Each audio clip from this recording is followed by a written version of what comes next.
Thank you, Christina, Professor Lavin.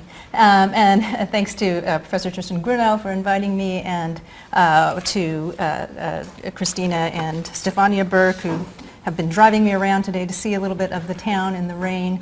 It's wonderful to be here, and thank you all for coming. It's wonderful to be here. I have not been back to Vancouver in quite a long time, since Professor Josh Mostow and Sherilyn Orbaugh had me out many, many years ago. It was so long ago that Sherilyn and I went rollerblading, which is something that people just don't do anymore, I don't think. So that sort of marks us age-wise or era-wise. It was way back in the era of rollerblading that I was last year, but it's delightful. It's a beautiful place. So I'm especially thankful for the organizers for bringing me here, because I don't work on the Meiji period, actually. I've never really published a word on Japan after about 1840, which is something I was hesitant to mention, because I thought maybe that I'd be disinvited from Meiji at 150. But nevertheless, this is part, what I'm going to talk about today is part of a new project, which is a history of adoption in Japan. From about 1600 to, about the present, I think. So it's a big project, and I've been working on various different aspects of it, and I've been slowly, tentatively moving from the early modern into the modern period, about which I still really don't know a whole lot. So that's what you're going to hear about today. I'm interested in the history of the family. And that's to say that I'm interested in a topic that's ill-defined and constantly changing. We're all convinced we know what a family is until we actually start thinking about it, and then we realize just how constructed and culturally specific a concept it is. So thinking about this, I'm on the one hand interested in the history of the family as a subdiscipline of history, which concerns how the institution called the family emerged, developed, and changed, especially in Japan, but also globally and across time. And I'm most particularly interested in the early modern period. So for Japan historians, obviously that's 17th, 19th centuries. European historians push it back to the 15th century. And of course, the Chinese historians think that modern starts in the 12th century. But I'm also interested in the history of families as collections of related persons, most often related by blood, but not always, and who often live together, but not always.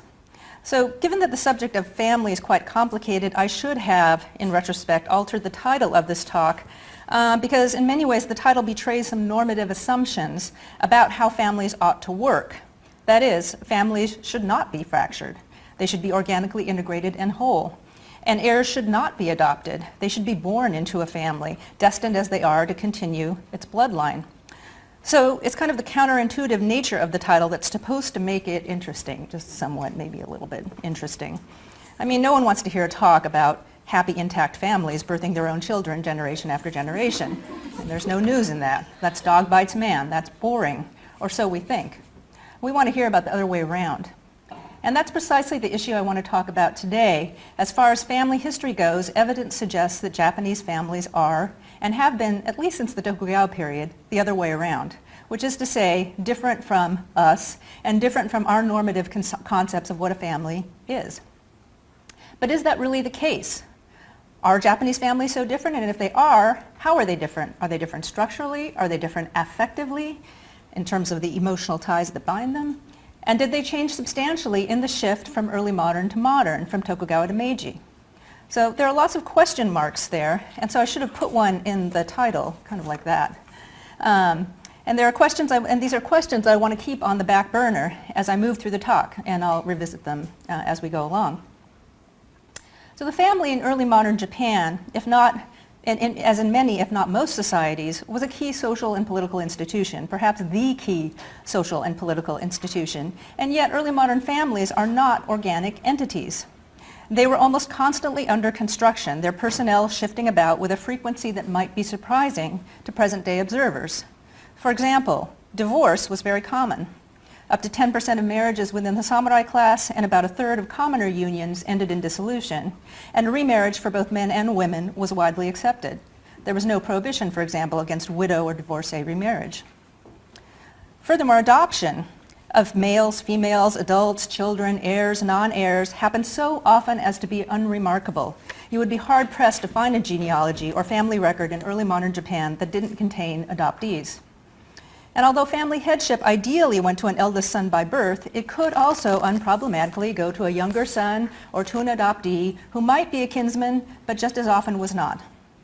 A common pattern was to adopt a daughter's husband as heir, making him simultaneously son and son-in-law. And sometimes the daughter, for whom the husband was adopted, was herself also adopted. Or childless couples or widows or widowers might just cut to the chase and adopt a married couple to continue their family line. In other words, the options for family formation and continuation were many and were by no means limited to biological reproduction. Now, it's one thing to just make a statement about the highly constructed nature of Japanese families. It's another to actually see how complicated early modern families could be. So to illustrate, let me give you one very confusing example, that of the family of Kuroda Naokuni, a middle-ranking but very politically well-connected daimyo of Tatebayashi domain at the turn of the 18th century. This example comes from my book, so if you have read the book, it's familiar to you. So I apologize for that. But it's a good example. Now Naokuni, the daimyo, was not born a Kuroda, he was born a Nakayama. But he was adopted at a young age by his maternal relatives who were the Kuroda. His wife, Tosako, was also adopted. She was born into the Ori family, but she was adopted by Yanagisawa Yoshiyasu, the powerful advisor to the fifth shogun Tsunayoshi, Tokugawa Tsunayoshi. Over 2 generations, Naokuni and his heirs and their principal wives managed to produce 9 daughters and no sons. And since an heir had to be male, they clearly had a problem. And so how did they solve it? Naokuni and his principal wife, Tosako, had 4 daughters.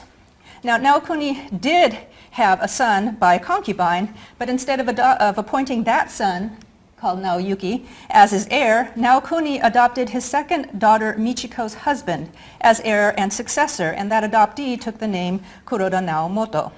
This adoptee was also Naokuni's nephew, so Michiko and Naomoto's marriage was a first cousin marriage, but since there was no stigma or taboo on close kin marriages in Japan, all was good. But only for a short while, because the adopted son-in-law/husband/nephew died at the age of 21 after only a few years of marriage and the birth of one child, a daughter, Kayoko. Undaunted, the Kuroda let only a short time pass before they adopted a second husband for Michiko. And I really mean a short time, like a year, not even a year. So there's no widow chastity or divorcee stigma here. Now, the second husband was not a kinsman. He was born into the Honda family, but upon adoption took the name Naozumi, Kuroda Naozumi, and he and Michiko had 5 more daughters but no sons, compelling the couple to adopt as heir Naokuni's son by concubine, the aforementioned Naoyuki. That guy. Where'd he go? That guy. So Michiko adopted her half-brother as her son/second husband. Naoyuki had 2 biological sons. I couldn't fit them on the chart. But nonetheless, he bypassed both of them to adopt as his heir the son of his adoptive father Naozumi and a concubine, a son who took the name Naohiro. Where'd he go? There he goes. Naohiro. So there was no blood relation between Naoyuki and his adoptive father Naozumi, nor between Naoyuki and his adopted son and heir Naohiro. And in fact, in 11 generations of Kuroda househeads over more than 100 years, I count only 1 incident of heirship passing directly from father to biological son. So while the Kuroda name survived intact and the title of daimyo was passed to successive male heirs over many generations, the blood ties between those heirs were more often than not weak or non-existent. Due to the consistent intercession of adopted sons and sons-in-law, by the end of the 18th century, the Kuroda heirs were bound less by bloodline than they were by carefully constructed affiliations of adoption and marriage. But we can look at this crazy chart and we can ask, how unusual were the Kuroda's family's succession strategies? Now, broadly, comparatively speaking, I'm going to take that away. Broadly, comparative speaking, these tactics would never have worked in Qing China or Joseon Korea. Families in China and Korea adopted heirs quite frequently, but there was significant pressure, both customary and codified, to choose a single male adoptee from among patrilateral kinsmen, father-side kin. By contrast, Japanese families had greater latitude to determine kinship in many ways that served particular family and lineage needs. and its members were relatively more free to choose heirs from a wider range of possible successors. Matrilateral kin, patrilateral kin, distantly related and unrelated individuals were all possible adoptees. Even cross-generational adoption, that is, adopting one's younger brother as one's son, for example, which directly violated Confucian ritual principles of succession, was allowed and frequently practiced in Tokugawa, Japan. And we saw that when Kuroda Michiko and her second husband adopted her half-brother. As for adopting sons-in-law, families in late imperial China rarely did, and never for heirship. In Joseon, Korea, sons-in-law were never adopted for any reason, and in fact, Koreans only began adopting sons-in-law for heirship grudgingly in the 20th century because the Japanese, during the colonial period, forced them to do so. For Chinese and Korean families, it seems, nominal patrilineality, as we see in the Kuroda family, was not enough. To adopt a son-in-law was to achieve lineage continuity through daughters rather than sons, and it was fundamentally unacceptable. But early modern Japanese families were much less bound by these principles of patrilineality and blood ties, and as a result, adopted sons-in-law, many of whom were distant kin or non-kin, played a crucial role in shoring up an otherwise fragile system. The contrast between adoption practices in early modern Japan and in Western Europe is even more stark. The standard narrative of adoption in pre-19th century Europe might be summarized as follows. Adoption was common under the Roman Empire, declined during the medieval period largely due to the influence of the Catholic Church, and then ceased to exist between about the 16th and early 20th centuries. The reluctance of late medieval and early modern families to adopt has led the demographic historian Antoinette Faux-Chamoux to argue that the history of adoption in pre-modern Europe should more properly be called, quote, a history of non-adoption. So Japanese succession practices differed substantially from those in East Asia and those in Europe. But still, we want to know how different the Kuroda were from other families in early modern Japan. Was their pattern of frequent and flexible adoption unusual even as compared to other Japanese families like them? Now here I'm going to give you some numbers, but I'm giving them to you with a warning. To paraphrase both Mark Twain and Ken Pomerantz, there are 4 categories of thing: lies, damn lies, statistics, and early modern statistics. Nonetheless, I will persist. I'm not going to put these numbers up on the slide. So let's start with the highest level of the elite. 4 out of the 14 men who succeeded to the office of shogun in the Tokugawa period were adopted by their predecessors. That's 28% of shogunal successions go to adoptees. By contrast, there's not a single adoptee in the Ming or Qing lineages and only 1 in the Yi dynasty lineage. If you look to a broader sampling of the ruling elite in Tokugawa, Japan, the numbers are similar. Tsuboichi Reiko's data on succession to heirship in thousands of early modern warrior houses in all regions of Japan shows that in the 17th and 18th centuries, about 22% of heirs were adopted. As for commoners, research by Japanese historical demographers like Hayami Akira, Kurosatomi, and Ochiai Emiko reveal that rates of adoption of heirs among commoners in central and northeastern Japan in the later Tokugawa period were about the same as those of samurai. About 21% of commoner heirs in sampled areas were adopted. So the Kuroda were perhaps outliers in terms of being such vigorous adopters, but their cohort didn't lag far behind. And they were not outliers with regard to the types of adoption they favored, the adoption of sons-in-law as heirs. Such in-marrying adopted sons-in-law, referred to as muko-yoshi, constituted an average of 40% of all adoptions for succession in warrior houses surveyed by Tsuboichi in the 17th and 18th centuries. On average, 10% of all succession cases in warrior houses in the 17th and 18th centuries involved adopted sons-in-law. So in other words, about 1 in 10 heads of warrior houses in the Tokugawa period were not only adopted, they were adopted sons-in-law. For commoners, the numbers are even higher. As many as 66% of commoners who adopted heirs in the areas surveyed by Hayami, Kurosa, and Ochiai adopted sons-in-law.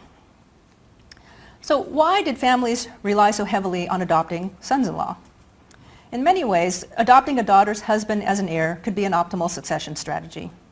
In terms of kinship ties, the adoptee's offspring would still be direct descendants of the househead, albeit through the matriline rather than the patriline.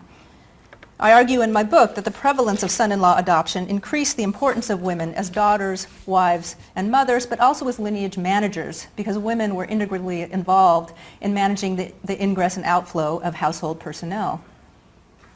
One significant consequence of this is that there was little to no female infanticide in Japan. Infanticide, of course, there was, but not systematic, widespread female infanticide, perhaps because daughters were also valuable to families seeking to perpetuate themselves. For commoners and for warrior houses of lower status, the economic benefits of son-in-law adoption were also compelling.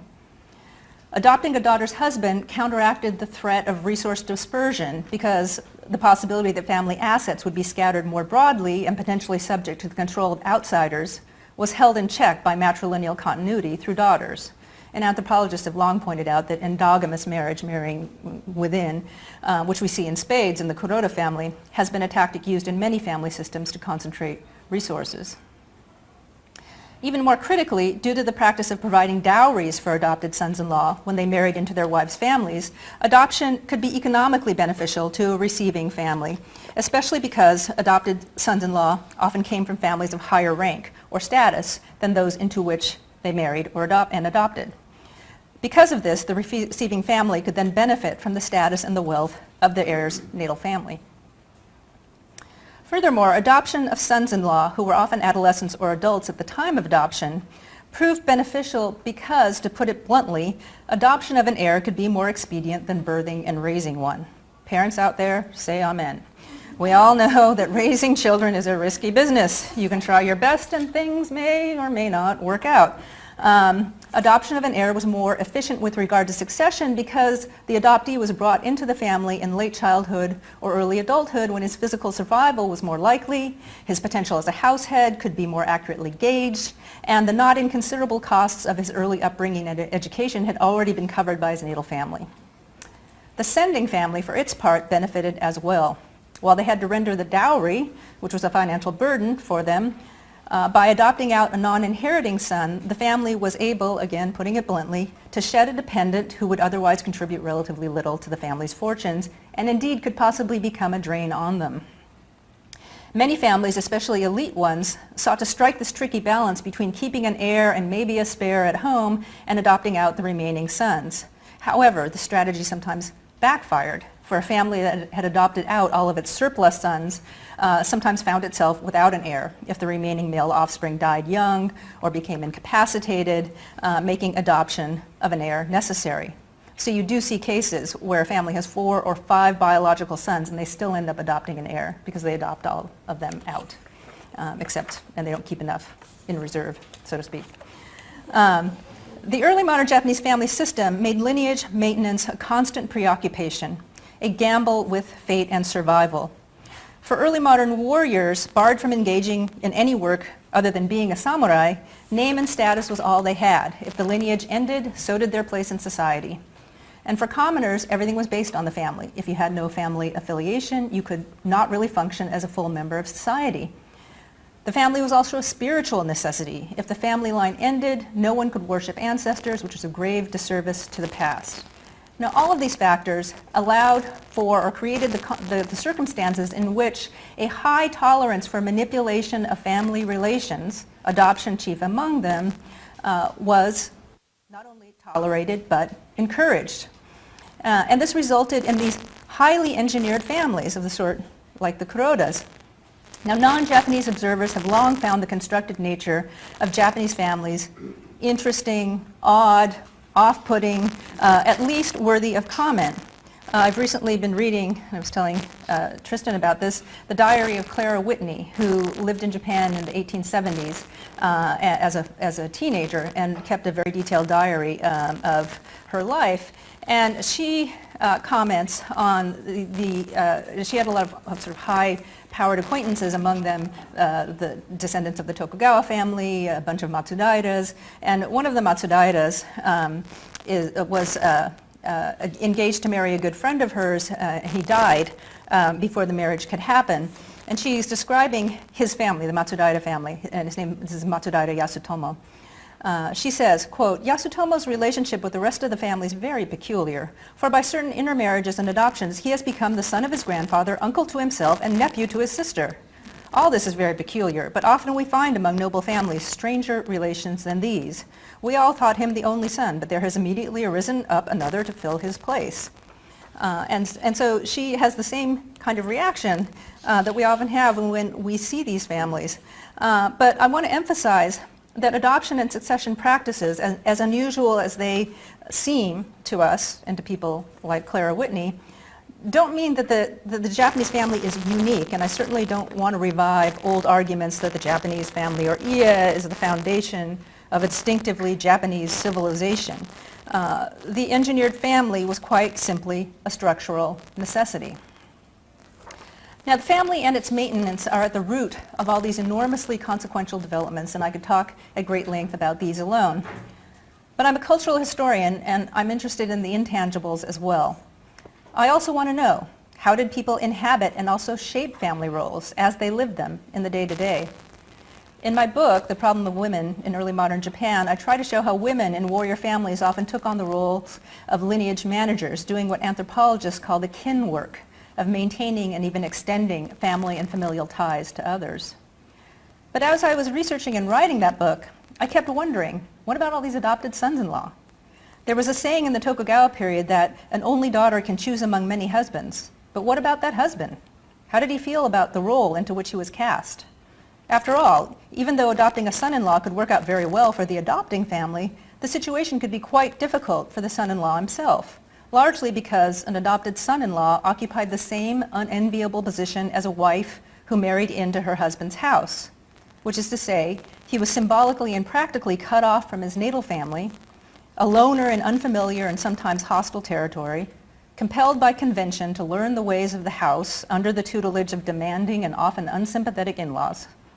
Normative gender roles and the heavy burden of house headship complicated the situation for an adopted son-in-law because he possessed authority accorded by his gender and role, but that power was circumscribed by both his wife and his in-laws, who were also his adopted parents, into whose own home he arrived as an outsider. He was the heir, the putative household head, or soon-to-be household head, but he was also a newcomer to the house he was supposed to lead.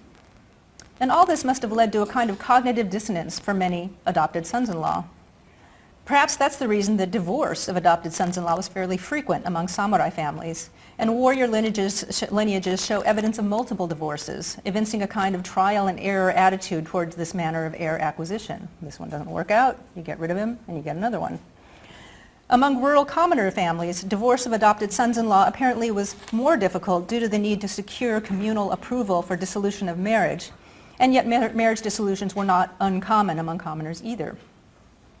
So there are a lot of questions I want to ask about adopted sons-in-law, but I haven't yet found any sources from the Tokugawa period that reveal much from a personal, individual standpoint about what the experience of being a mukoyoshi was like. In other words, I was looking for and not finding evidence for that most elusive of historical artifacts: affect, emotion, feelings. So I was quite surprised when recently I was idly sifting through early Meiji newspaper databases and adopted son-in-law affect fairly jumped off the page.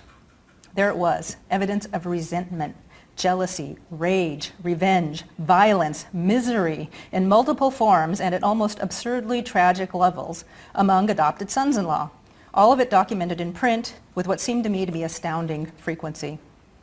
To give you some examples, and actually I'm going to give a number of examples just because I can. An early modern historian with a keyword searchable newspaper database is like a blue jay with a twig, tools, worm, worm, worm. So from an article in the Yomiuri Shimbun in the 9th month of the 18th day of 1875, quote, "The barber Ginjiro of Itakura Rokuchome in Tokyo is the adopted son-in-law of Ushida Chusuke of Nishikubo Motocho. He was married to Chusuke's daughter Onobu. Together they had a daughter. But around the seventh month of this year, the child fell ill and died, and after this, Ginjiro began drinking and abusing his wife. The father, Chusuke, took his daughter Onobu away and began negotiations for divorce. Ginjiro learned on the 15th day of this month that his wife and father-in-law planned to divorce him and take back their household, that is, to rescind his rights of heirship. That night he went to sleep as usual, and at the dawn of the 16th, he took a straight razor and with abandon slashed Onobu on the cheek, leaving a wound of 1 sun and 5 bu in length, about 1.5 inches. He also slashed her above the left ear, leaving a wound of 5 bu, half an inch. He cut her near her hand as well. Kinjiro also cut himself in several places. Then he jumped into the well in back of the house. The neighbors were shocked and came and pulled him out, and there was much commotion." End quote. That's the end of the article. Or this from the same newspaper on the 28th day of the 3rd month of 1876. Quote, "An adopted son-in-law in Yokohama Sueyashi-cho named Toyama Mankichi was married to Otsuru, daughter of Okane." So this is a woman. She's probably a widow. "But Mankichi wasted his spare time and was a spendthrift, so Okane made to divorce him and adopt a new husband, a greengrocer named Tosuke, for Otsuru to replace Mankichi as heir. Upon hearing this, on the 24th of this month, Mankichi went out into Yokohama Nogecho and got a large kitchen knife and went to the replacement heir Tosuke's house. Tosuke was not there, but Otsuru and Okane were, and he demanded to be served a drink, saying he'd pay for it. Otsuru thought she would serve him, then he'd drink and go home, but he took out the hidden knife and cut Otsuru. Okane made to push him away, and he cut her also. Both of them sustained deep wounds in several places and collapsed. Mankichi was apprehended shortly thereafter. We must stop this kind of uncivilized behavior." The newspapers often include these editorial comments at the end of the news reports. Then on the 21st day of the 10th month of 1877, quote, "There are many cases of people taking in bad adoptees." Everyone knows this. One such case is in Uacho. They didn't say everyone knows this. I'm editorializing. There are many cases of people taking in bad adoptees. One such case is in Uacho, where Nagai Oseki, again a woman, maybe a widow, took in a man named Tadabashi Seikichi as adopted husband for her adopted daughter, Okura. So Okura is adopted, Seikichi is adopted. Things were not harmonious in the household and they divorced, but afterwards Seikichi maintained feelings for Okura and would come to the house to call frequently. Yesterday at around 4 in the morning, Seikichi snuck in through a back window and stabbed the sleeping Okura with intent of killing her. He also intended to attack her adopted mother, Oseki, and wounded her in several places. Then he stabbed himself in the throat. Neighbors came to the scene and saw that Okura was dead and Oseki badly wounded. They called for help, but Oseki died. Seikichi was taken away, his condition unknown. And so it goes. On the first day of the 9th month of 1877, there appears a, quote, regrettable story about a Mukoyoshi in Yokohama named Hattori Asajiro, who, quote, turned bad and from morning till night just laid about and threw away the family money like old bathwater, end quote. He told his adoptive mother he wished she would just die so he could inherit the house, and eventually he attacked her, pushing her off the veranda and into the garden where she hit her head on a rock and died. He then disappeared. In the second month of 1878, we see an article about a fishmonger in Tokyo's Honshiba neighborhood who took in a Mukoyoshi who had no known family. He was Museki. He was not in anybody's family register, so warning. This adoptee, when his wife was pregnant with their second child, took out a loan of 70,000 yen and escaped to places unknown. The adoptive family looked everywhere for him, but, quote, since he had no family ties, nothing could be done. On the 5th day of the 9th month of 1879, we see another Yomiuri report about a Mukoyoshi who was lazy, didn't work, turned to drinking, and when the money ran out, put his wife into contract labor to clear his debts.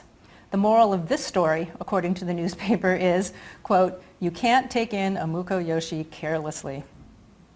Another article from the 6th month of 1880 tells of a Mukoyoshi who, days after the wedding, absconded with all the gifts and was never seen again. Another from the 6th month of 1881 describes a Mukoyoshi who was divorced by his adoptive family because he was a lazy drunkard, do we see a pattern here, and left the family but took his young son with him, only to abandon the son with his own relatives shortly thereafter, whereupon he returned to violently attack his ex-wife. Then in the 4th month of 1882, there was a terrible report of a Mukoyoshi who was divorced for gambling and then took his former wife and child hostage and strangled them. He planned to burn the bodies, but he was apprehended first.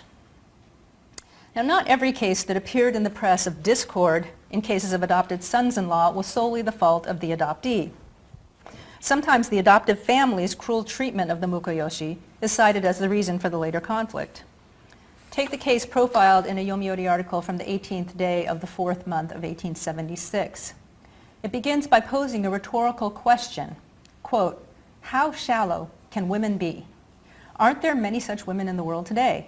And it goes on to tell the case of Takada Minosuke, son of Takada Ichibei in the town of Choshi in Shimosa.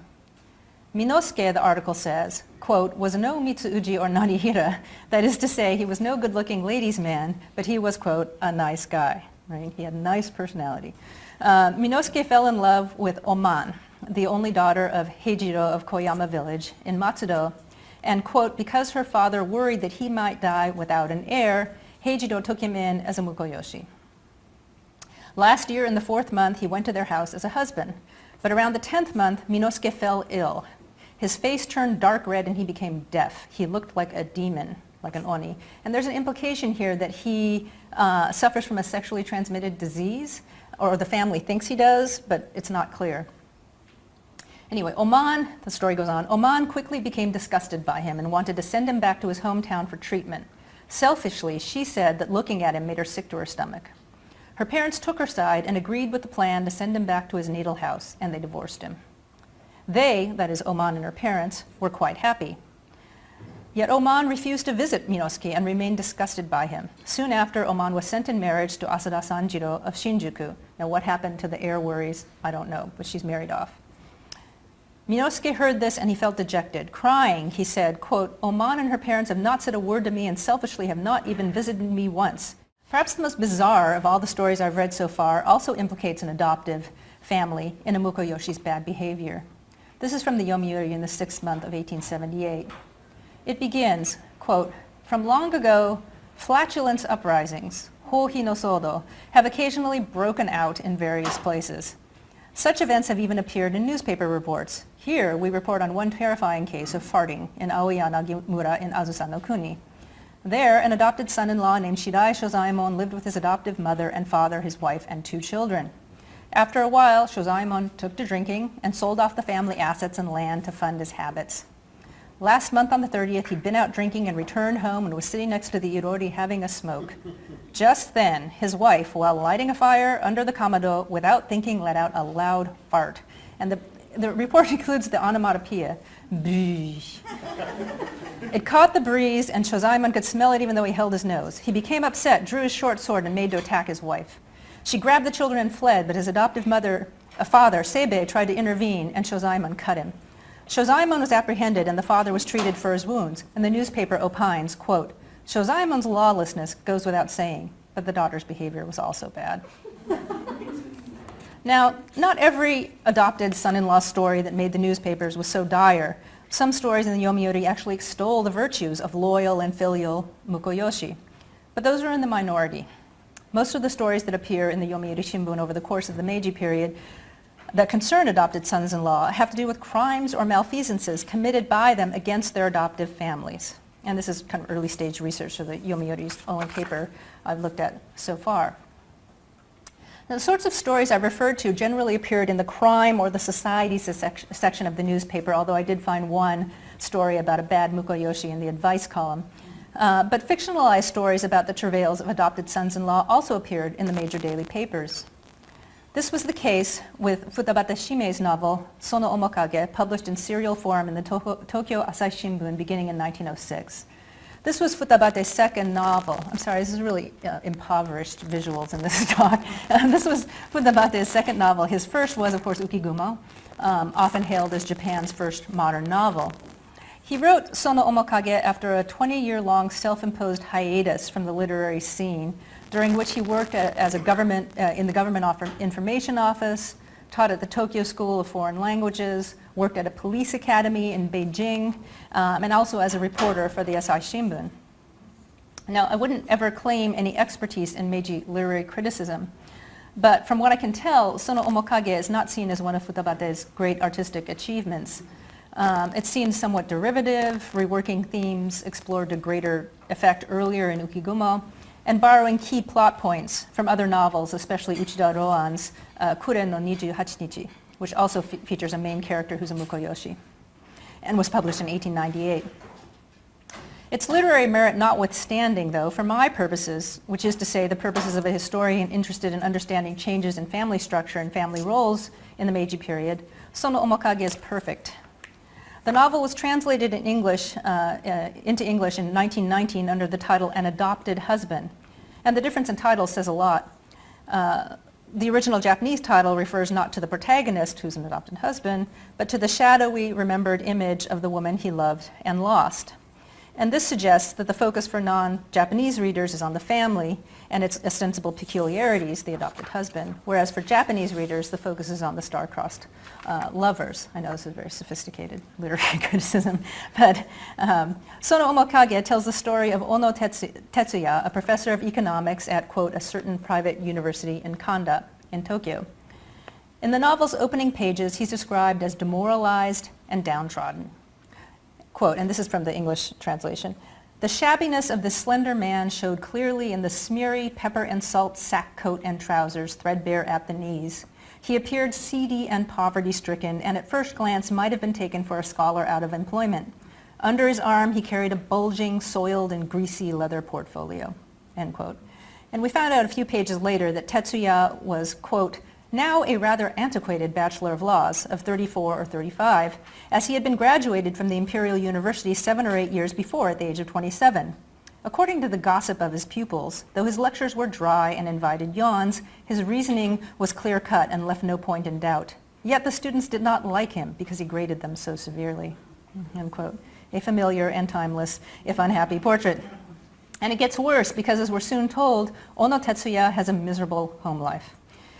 He was adopted into the Ono family as a Mukoyoshi, and his adoptive father, Reizo, died soon after the marriage, so Tetsuya now lives with his widowed mother, Takiko, and his wife, Tokiko, who is described in the novel as, quote, Takiko's daughter and the heiress of the family. And note that technically Tetsuya is the heir, but his wife is here described as the heiress because she's the one with the house, the family, the inheritance. Importantly, also in the Ono household is Sayoko, the widowed, illegitimate daughter of Reizo and half-sister of Tokiko, whose mother was one of the family maids. And Sayoko turns out to be the character around whom the plot revolves. As the only man in the house, Tetsuya is supposed to rule over this household of women, but he cannot. As the omniscient narration explains, quote, he was certainly master of the house, and yet, humiliating as it was to him, he could not have his own way. Unknowingly, he had permitted his domestic authority to weaken, and now his wife and her mother did just as they pleased. This deplorable state of things, confirmed by time, could not be changed. End quote. Now, unlike the adopted sons-in-law in the newspaper reports, Tetsuya is not lazy and he's not a drunk, at least not in the beginning of the novel. The end is a different story. He works several teaching jobs simultaneously, exhausting himself in a futile effort to maintain the family finances at a respectable level, a job made impossible by his wife Tokiko's lavish spending on things like clothes and theater outings. She goes out with her mother and her friends, but without Tetsuya, of course. His efforts are met not with appreciation by his wife and mother-in-law, but with scorn and disdain. And try as he might, Tetsuya can't keep Tokiko and her mother in the style to which they had become accustomed when their father and husband, described as a high-class civil officer, was alive. Nor can Tetsuya measure up to family friends like the insufferable Hamura, a businessman with international connections, or the highly successful self-made man Shibuya, both of whom have flourished in the new Meiji world of opportunity. The only one who appreciates and commiserates with Tetsuya is Sayoko, who has experienced her own hardships in life. In addition to being the offspring of an extramarital affair, she lost her husband in the Russo-Japanese War, and that's why she's come back to live with her father's family. Sayoko is the only character in the novel who is wholly empathetic. She welcomes Tetsuya when he comes home from work, she makes him tea, she sits with him, she listens to him talk, and she is also, of course, effortlessly beautiful and naturally charming. For Tetsuya, she represents all that is good and light in his dark, oppressive, depressive world. Sayoko is also a devout Christian with firm moral standards. And given the circumstances, her half-sister and her stepmother despise her, and their dislike for Sayoko and poor treatment of her only worsens when they see that Tetsuya more than often takes her side as against them. In particular, he's riddled with guilt and anxiety about the need to arrange a marriage or some kind of domestic situation for Sayoko. Initially, he agrees to send her as a governess to the household of the rich international businessman Shibuya, but when it becomes clear that Shibuya sees her as more a mistress and a sexual plaything for himself than as a governess for his children, and this is something that everyone but the naive Sayoko seems to have suspected would be the case, she flees back home, and Tetsuya takes her in once again over the protests of his wife and mother-in-law/mother. Now, even if you haven't read the book, you know exactly where this is going. Tetsuya falls in love with Sayoko, miserably, hopelessly in love with her, and she reciprocates his affection, although the guilt weighs heavily on her conscience. But of course the relationship is doomed. Not only is the affair extramarital, even though Sayoko is not related by blood to Tetsuya, legally she is his sister and he's also her legal guardian, so she's therefore his daughter, technically. Now none of this would be a problem in the Heian period, but alas, that's not where the characters find themselves. Nonetheless, Tetsuya initially convinces Sayoko to run away with him. But at the last minute she changes her mind, unable in the end to violate her religious beliefs or to destroy the only family she knows, however unkind and unfamilial they've been to her. Devastated, Tetsuya loses hope and descends into a life of drinking and despair. In the end, he not only abandons his family, but leaves Japan, traveling to China, where in the closing pages of the novel, he's a homeless alcoholic, living out his numbered days on the streets, knowing and caring for no one, but thinking often of his lost love. One wonders if Futabate Shime's readers, who followed the fictional travails of Tetsuya and Sayoko as their story played out in the Asahi Shimbun in 1906, and who likely were also simultaneously reading news about real-life Mukoyoshi driven to extremity, we wonder, what did they think? Were they taking in all this as evidence that threats to the family system from outsiders were many and serious? And why do we see this seemingly sudden uptick of crises concerning adopted sons-in-law in the Meiji period? Let me just offer a few very preliminary observations that loop back to the questions I posed at the beginning of the talk. First, conflict between adopted sons-in-law and their adoptive families certainly did not begin in the Meiji period. Witness the prevalence of divorce of adopted sons-in-law in the Tokugawa period. Clearly, it's an inherently difficult situation, and it often didn't work out. What changes in the Meiji period is the nature of public discourse, especially discourse enabled by that great Meiji invention, the newspaper. As newspapers proliferated, so did categories of people and things subject to public discussion. Whereas in the Tokugawa period, if you had a problem with your adopted son-in-law, you had a problem with your adopted son-in-law. It was your problem, not necessarily anyone else's. In the Meiji period, the newspapers created a world of public opinion and public discussion, and family matters became a topic of great concern, especially because they reflected the state of civilization pertaining or not pertaining in Japan, a condition that might be assessed and measured by international observers. The Meiji press was highly aware that Japan and Japanese customs were being observed and judged by outsiders. Witness the moralizing tone of an article from the Yomiuri from the 5th day of the 9th month of 1876. Quote, "We hear reports of bad customs in the land," it declares, and then relates the story of a Mukoyoshi who came into a Tokyo house as husband of the oldest of 3 daughters, but then had an affair with the middle daughter and sent the oldest to live elsewhere, and he then established himself as companion to the middle daughter, but then had an affair with the youngest daughter, sent the middle to live in Monzen Nakacho somewhere. Everyone in the family knew of this setup. At the end of the story, the newspaper opines, quote, "Corrupt habits will ruin this country's reputation," end quote. And the didactic pronouncements ending many news stories show that Meiji newspapers were not just purveyors of news, they were active shapers of opinion, often amplifying official ideology, as Carol Gluck has masterfully argued in her book, Japan's Modern Myths. In the Meiji quest to belong to the community of nations, marriage customs, women's roles, and family propriety became key indicators of Japan's civility.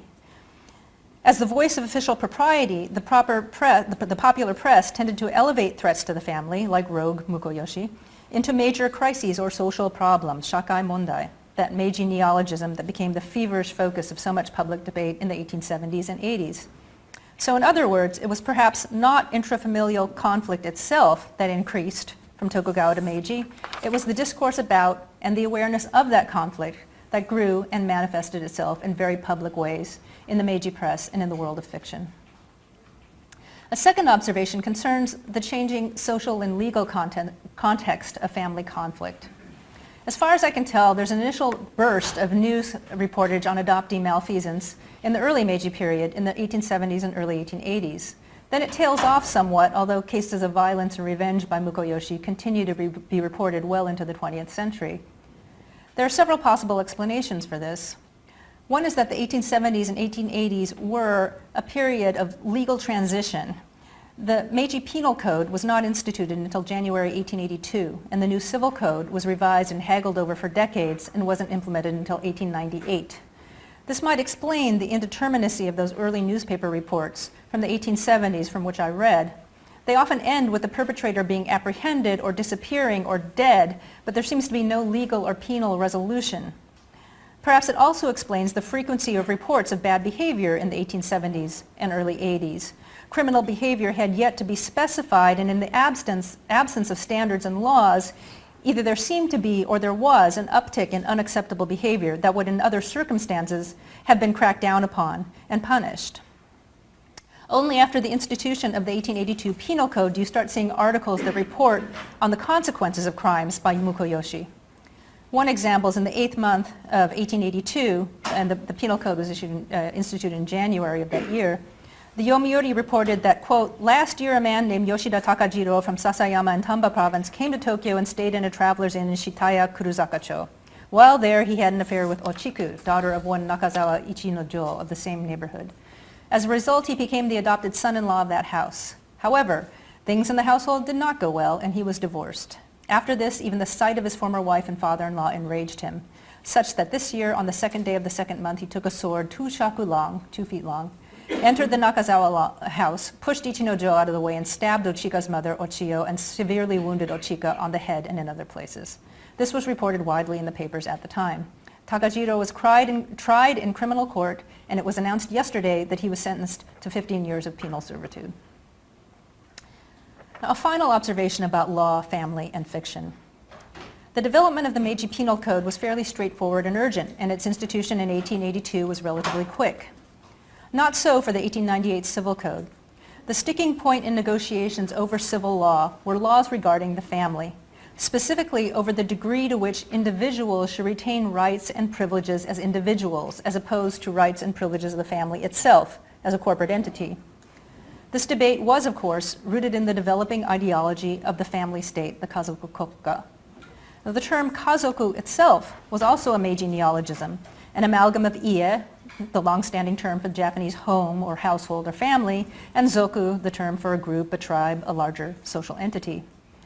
The emphasis on the kazoku belied a new Meiji concern with the importance of individual nucleated families, that is, cohabiting parents and children, as well as their encompassing lineages, which stretched backward and forward in time. Within the kazoku, especially in those families whose members included newly educated modern men and women, there were countervailing pressures to conform to the ways of the larger ie, of the past and of the future, while also achieving as individuals in the here and now, for the well-being of the family in the moment and the reputation of the household or kazoku as the immediate manifestation of the ie. The battle over the details of the Civil Code is just one reflection of indecision over how the individual should be positioned vis-à-vis the family and the state. These new challenges, legal, social, economic, and otherwise, were no doubt felt by all members of families. But the best-known chroniclers of those struggles and challenges, those who give us an interior psychological view of family life, tended to be men, male Meiji writers. One could argue, I suppose, that many Meiji novels are family novels, not only Futabate Shime, but Natsume Soseki, Tayama Katai, Uchida Roan, Shimazaki Tosan. All of them wrote about male protagonists struggling with the burdens of making their way as individuals in a collective society, the burdens of which are symbolized by their spouses and families. Liberation, experimentation, adventure, and love beckon these new men of Meiji, but familial obligations hold them back and weigh them down. As one critic put it, for these men, the family is beta-beta. It is sticky, stifling, and even as they pull away, they can't ever fully get free. When the male protagonist happens to be a mukoyoshi, the family obligations take on a new and particularly burdensome cast, with structural obligation of the family standing in for standing as opposite of emotional connection. Certainly, Futabate Shime's Sono Omokage shows us that, and Ono Tetsuya's story ends on a grim note. But Meiji novels always end on a grim note because their narrators were angst-ridden young men dealing with a world in flux. While we might look to them for some evidence of familial affect, we certainly would want to approach them as slightly unreliable narrators and even less reliable historical sources. All the same, they and their true crime counterparts' misery is good company for a historian, if only because they turn Tolstoy's adage on its head. At least for the Meiji mukoyoshi I've talked about today, all families were unhappy in just the same way. Thank you.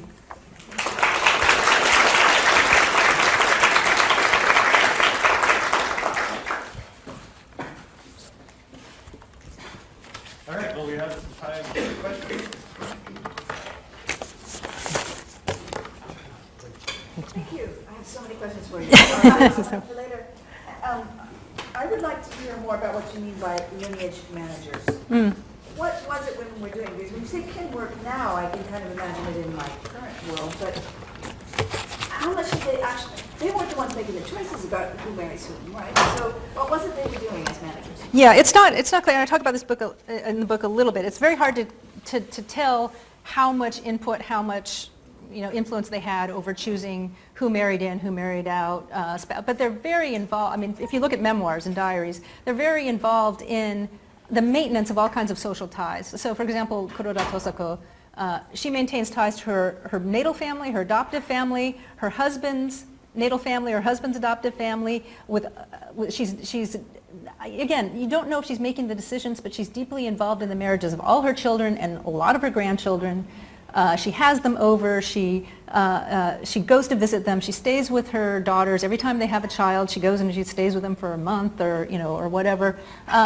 So that's what I mean. It's kind of the maintenance of the social world of the family, which radiates out through all these kin networks, and the women are the ones who maintain that. It's not that the men don't, but that's not really their job. I mean, they receive guests, certainly they will entertain family, but the women are the ones who are giving the gifts, who are receiving the visitors, who are having going on outings with various permutations of members of the family, and making those connections real.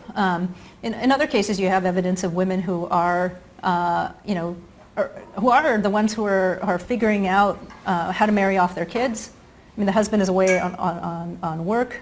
They're the ones who are figuring out who's this daughter's got to marry, who's that daughter's got to marry, what house this son is going to get adopted into, and figuring out the finances and the whole business. So I think, again, these are elite, fairly elite women. These are all Bushi class women, but one could imagine that a lot of families worked in the same way. I mean, in similar ways, not in the same way, but that women did have, if not direct influence on establishing the marriage tie, which of course had to be negotiated formally through the husband or father, but they had a lot of influence on the behind-the-scenes work and the maintenance of those ties. Yeah. Can I ask a follow-up to that? So if the women are not the ones actually instigating those adoption relationships, why are they, in all of those Meiji examples you gave, the object of anger? Is it because they're the ones maintaining it, or they're easy targets, or why are the men being stabbed? Why are the men being stabbed? That's a good question. So there's a lot of theories one has, and I think part of it is because with the changes in the structure of the family and especially the legal definition of family in the Meiji period isn't really solidified until 1898 with the Civil Code, is family is being nucleated, right? So the sort of maybe the tensions and the angers that would have been maybe diffused in a larger group are now concentrated among very few individuals, and the husbands that marry in are probably people without many other resources. They're younger sons. They're not they're not. They've married out of their family, so technically they've cut ties with their natal families. And this new relationship is their only hope. And then all of a sudden, it's taken away. It's taken away from them, and so they feel at risk that the wife still has her family. The wife can remarry. The husband is the one who's sort of cut loose, and so. Again, at least in the way the newspapers are reporting it, he's the sort of dangerous loose cannon. There may very well have been cases that work the other way, but we're not seeing them in the newspaper. This seems to be a phenomenon that they're dwelling on as a problem, and a problem that combines, again, a lot of bad behaviors, uncivilized behaviors, drinking, spending too much, overspending money. To a person, they're all they're spending the money, they're drinking, they're behaving badly, and then this happens, which is their fault. And so, it's a moral lesson. It's an opportunity to teach a moral lesson about this bad person. But why isn't he stabbed having the father or somebody else, why is it all directed at the wife? Does she ultimately have the choice, or the mother-in-law? Or the mother-in-law. And well, in some cases, a lot of these cases, they're single women. They're widows, I think. So it's because it's all women there. It's because it's all women, and the wife, it's a good question. The wife perhaps represents, because she's the one who's divorcing him, she represents the most direct instantiation of this misery-causing relationship into which he's been thrown. It may also be because probably the legal penalties for killing a parent are worse than the legal penalties for killing a spouse. I'm not sure, but I think that's technically true. But that is a really, I'll have to think more about that, about why the aggression goes against the wife and not against the. In the Tokugawa period, you see a lot of tales of these spurned women who are spurned wives and then take their aggression out against husbands or husbands' families. So it might be a kind of corollary of that. Yeah. Thank you for your lecture. You mentioned that the practice of adoption as succession doesn't mean that the Japanese family was unique. Mm. Could you, I don't understand why you emphasized it. Uh-huh. And could you explain your reason? Yeah, if it's not unique, then what? So yeah, I guess I don't. I mean that it's different, and because the practices, as I talked about, the practices of adoption, especially adoption of sons-in-law, is different in Japan. It's distinct.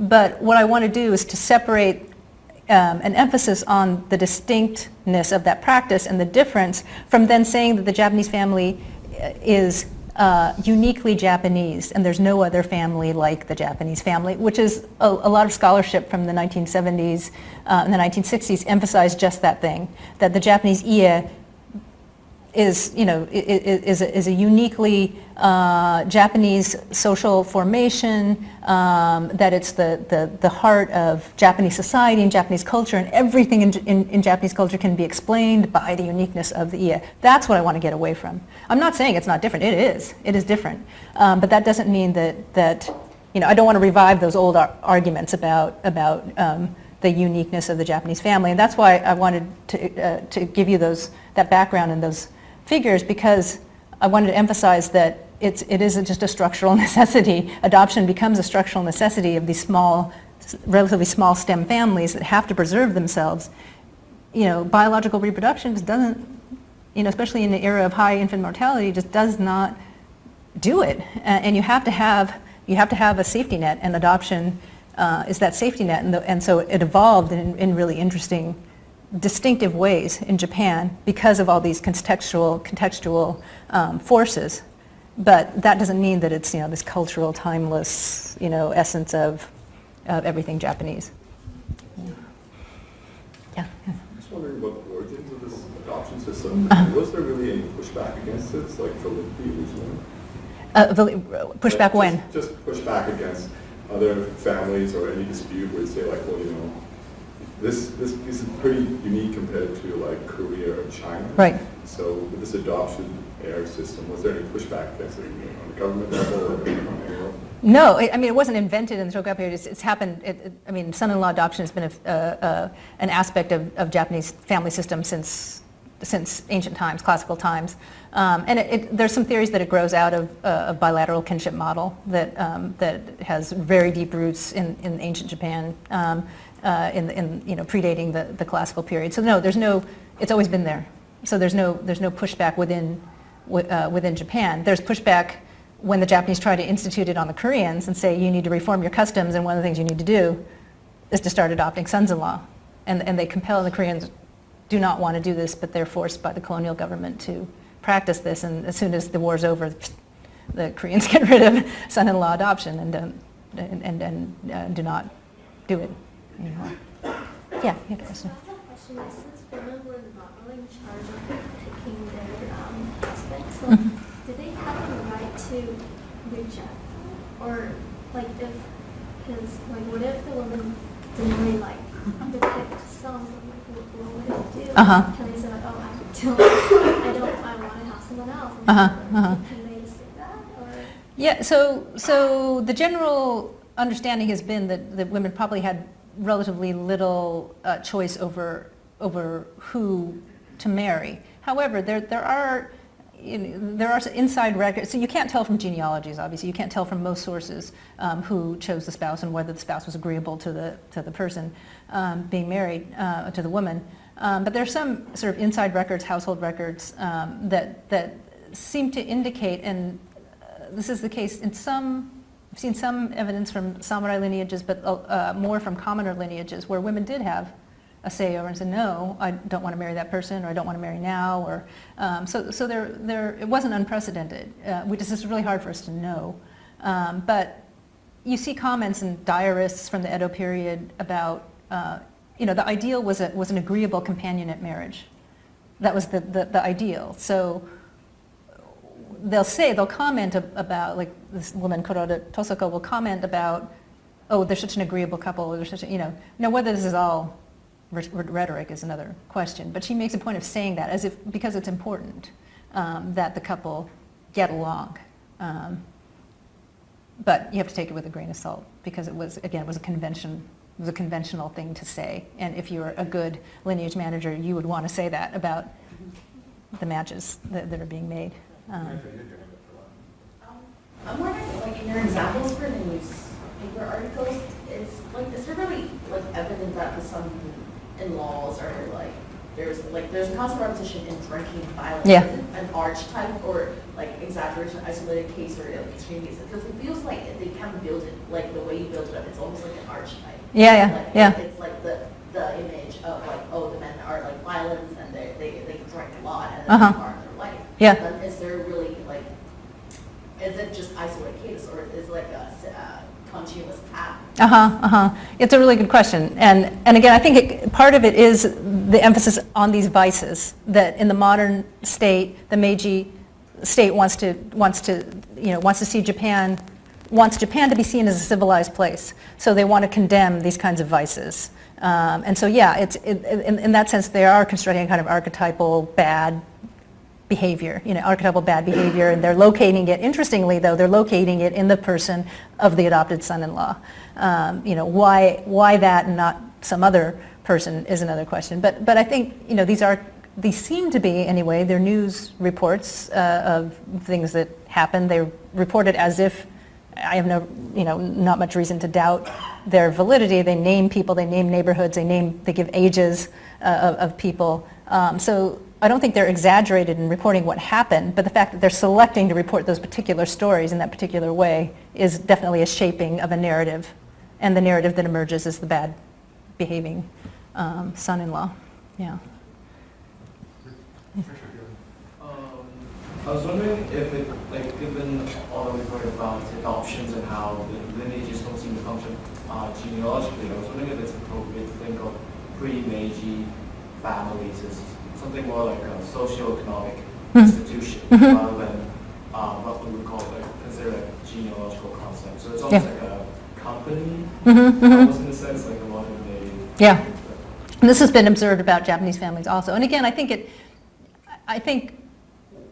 we need to also keep an open mind about all the different varieties of families that exist in our world.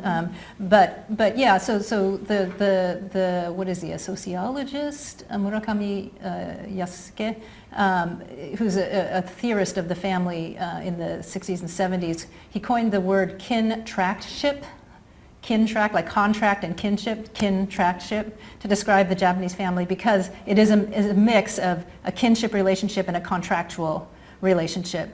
As you're saying, it's like, people bound by a familial, something that's familiar to us as a kinship relationship, right? Their family, their relations, blood relations, but there's also a contractual aspect to it. Like, you are contracted to play this role. You are brought into the family to play the role of heir. If you adopt a son-in-law, that's your role. Whether we like you or not is, it helps if we do, but we may not. But we need you. So you're gonna play this role. I mean, that's a very kind of very schematic way of representing it. But there is that aspect to it. Now, it doesn't mean that in the best cases the son-in-law was brought in as any spouse would be, as a loved and honored member of the family, and everything went well. But because of the frequent interception by adoptees and other in-marrying folks, maybe the chances for dispute were higher, so you had to have these very clear-cut rules so that people would function and the family would continue. But yeah, it's definitely an observation that's been made about the Japanese family that does resemble a kind of corporate, like not business model, but corporate entity that's held together by many other factors besides kin, blood, emotional relationships. Yeah. I was just curious, this question's kind of out of left field, but you mentioned Japan, Korea, and China on adoption practices. You know if anything was similar that existed in Southeast Asia at the time, or? In Southeast Asia? Yeah. You know, that's interesting because people often bring up Siam, Thailand as a good comparison to Japan in the modern period, especially because they were not colonized, but they were sort of they were influenced. They were sort of semi-colonized, but not colonized. In terms of marriage practices, though, I think the only place where I've seen in Asia where I've seen the kinds of adoption practices, something comparable to the kinds of adoption practices in Japan, is in Hindu South Asia. So I don't know about Southeast Asia, but that's one family model. The traditional Indian family model is another avenue of comparison that I think needs to be explored. Yeah.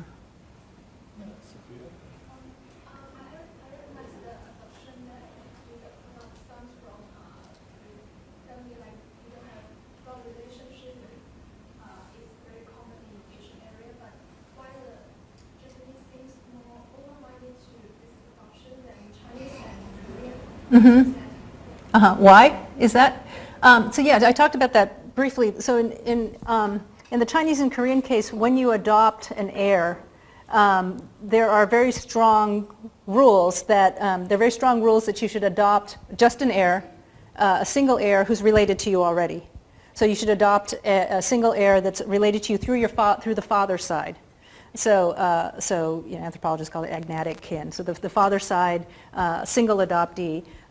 So those rules, like Ann Waltner's book "Getting an Heir" shows that there were a lot of exceptions to that. They didn't always adhere to those rules, but the rules were very strong, and so it made it such that the convention was to adopt these single, already related people for the heirship, to adopt for heirship in China. And Korea the same way. Korea under Koryo dynasty, before the Chosun, there were adoption practices very much resembled Japanese adoption practices. You could adopt more freely, you could adopt non-kin, you could adopt daughters' husbands. But when in the Chosun dynasty, there was a reinvigoration of kind of Confucian practices, and they sort of adopted much more strict Confucian rules for succession, which dictated that you should adopt this father's kinsman.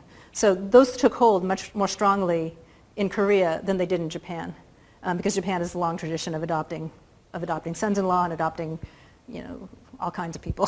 So that continued in Japan and didn't and wasn't affected by those. There were debates about it, but they weren't. It wasn't. The Japanese elite did not seem to obey those rules as strongly as the elites in China and in Korea. Yeah. Take it. You mentioned that even after the father died in the household, the son still didn't have that much power, and they were controlled by the mom and the wife. Is that always the dynamic, or does it change over time? Mm-hmm. So this is the adopted son-in-law, right? And again, it depends. Just these particular, that particular story, that novel, really dwells on the dilemma of this particular son-in-law. But we can take him as kind of, again, as someone mentioned, an archetype of the son-in-law who, all the problems that might affect these adopted sons-in-law who are technically house heads, but whose authority is not respected by the women in the house. And this is, again, a kind of symbol of the Meiji, kind of a panic thing, this would be terrible, right? He's the man. He's supposed to be in charge. He's supposed to run the house. And yet, these women, they don't listen to him. They spend his money. They criticize him. What is society coming to in this modern world? So it's kind of another recitation of woe about the difficulties of transition in this period. But again, it's not an old problem. It's just, it's not a new problem. It's an old problem that's been giving a new attention in the Meiji context and in this particular form of the novel, where we get to see his thinking, right? We get to see as the depths of his misery and his conflict, and how much he can't stand his wife, and how much he goes on, and the mother-in-law, and the whole situation. So yeah, that was just that particular thing, but it's not uncommon. I mean, Yanagida Kunio, the famous anthropologist, was an adopted son-in-law, and his own natal house, I talk about this a little bit in the book, his own natal house, his own family's line was extinguished because they were doctors, and his oldest brother refused to take over the headship of the family house, and that all the other sons were sent out in adoption. So Yanagida was adopted. He was born, I forget what his birth name was, but he was adopted by the Yanagida family, who were like a scholar family, and they saw great promise in him, so they adopted him as their heir. He was adopted to marry one of their daughters, but they treated him kind of badly. Like they gave him a little tiny study, in the house that he was supposed to be in, his house, and he's supposed to be this great scholar, and they stuck him in some, little tiny office and didn't respect. So he had this experience of being a kind of subjected son-in-law. So, and you hear, there's sort of stories and lore about it. So it doesn't seem to be an isolated case, but it's one that is played up in the media. Is there kind of the masculine equivalent of the borrowed womb? In other words, why not have the Mukoyoshi come in, have a son, and say, okay, fine, you're done here. We can get rid of you. Is your evidence showing a kind of pattern in that? That's interesting. Well, because it's a little tricky, because you would have to wait until the son was of age, right? Technically, but you're kind of bargaining. If you get rid of the son-in-law, and then something happens to the son, you've got the same problem again. Now you got to get another son-in-law to replace the son. I mean, And yeah. So the majority was what age in the period? That the son could become head of household? Oh, you could appoint an infant as an, but so there wasn't any rule. It was just a matter of trying to figure it out. Yeah, and trying to figure out what was a safe bet, and what would what would get. It depended on what you needed too. Like if somebody was dying and you needed an heir right now, you could appoint an infant or a 5-year-old an heir, solve your problem. But then if something happens to that heir, then you've got to go down the line and figure something out. So I guess it would just depend on. But that's tricky. I mean, so you could de facto shove him to the side, but not divorce him, like deny him of all the privileges of whatever. And who knows whether or not that. I'm sure it did happen, but we just don't really know. It all sounds so mechanical. I hate to. I mean, it seems like these are the worst families in the world, but it's not. It's just the case that you see the emphasis on the problems and not on the happy ones. Well, right? and as you said, that conceptually, it was hoped that there was going to be marital harmony, and in fact, the production of progeny was kind of linked to that as well, right? Yep. So, for a whole lot of reasons, there should have been a lot of goodwill to make these relationships work. Right, and right. What you're catching is the ones that didn't. The ones that didn't. Yeah, definitely. Yeah, Fred. So, are there any sort of examples of great family lines that somehow managed to not continue with the trend of appointing heirs and sort of just died out? You have that example about that famous scholar whose naval family died out. So, are there any sort of other examples of? Oh, lots. Yeah, genealogies come to an end. Danzas. I mean, the extinguishing of a family line happened fairly frequently in the Tokugawa period. There was no heir, and so officially, if you were of the samurai class, officially your lineage came to an end, and that was something everybody wanted to avoid because of the stakes were so high. And in modern families too, a lineage could easily die out. So there are negative examples everywhere. You're looking around. You want to avoid that fate, which is why you invest so much effort in constructing these families that will survive. So, comparative frequencies of families dying out during the Edo and Meiji period to more Western societies. How would those lineages, in the sense that would Western ones be dying out more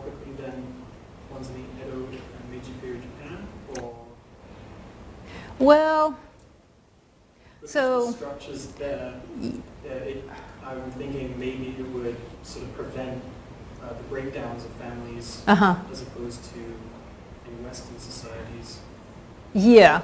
So what you have in Japan are families that are nominally extremely long-lived. There's lineages that stretch back, hundreds, but who would never have survived had it not been for adoption.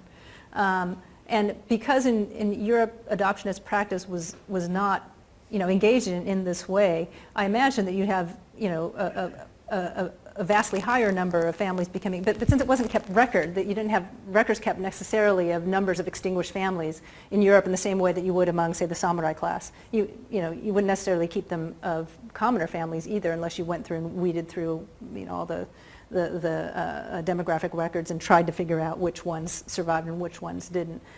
So it's something that's very consciously kept a record of in the elite classes of Japan that is not necessarily, you don't have those records for, well, you would have them for the European nobility, right? Because, again, the stakes are high. So I think it's really hard to compare sort of rates and numbers. And because the definition of the family is so different, I think it would also be hard to compare. Are you comparing nominally, or are you comparing in terms of blood descent, that kind of thing? Sorry, it's not a very good answer. So when did this practice of adopting sons-in-law come to an end, like in Japan? Come to an end? Yeah. Ah. So, okay, now I can give you some numbers. So Japan today, if you look at rates of child adoption in Japan, there is virtually, it's extremely vanishingly rare to adopt children and infants in Japan, either domestically or internationally. But Japan is has one of the highest per capita rates of adoption. The thing is that 98.5% of adoptions in Japan are adult adoptions, not child adoptions. Only 1.5% of adoptions in Japan are child or infant adoptions. And that is extremely odd. The United States and Japan are the world outliers in terms of frequency of adoption, but in the United States, the vast majority of adoptions are of children and infants, which people adopt to raise as their own. Whereas in Japan, the vast majority of adoptions are adult adoptions, mostly of a large number are sons-in-law who are still adopted for heirship purposes. Some are adoptions to de facto legalize same-sex relationships, which are not legally allowed otherwise, so one partner adopts the other partner. You have to be a day older than the person you adopt in Japan, legally. And then there used to be a weird inheritance tax thing that made it economically a good thing to, on your deathbed, adopt a bunch of kids to defray inheritance costs, but they closed that loophole, so that's not a thing anymore. So I don't know if the numbers of adult adoption will decrease, but so to this day, adopted sons-in-law are still adopted at relatively high numbers in Japan, and very often to continue family businesses.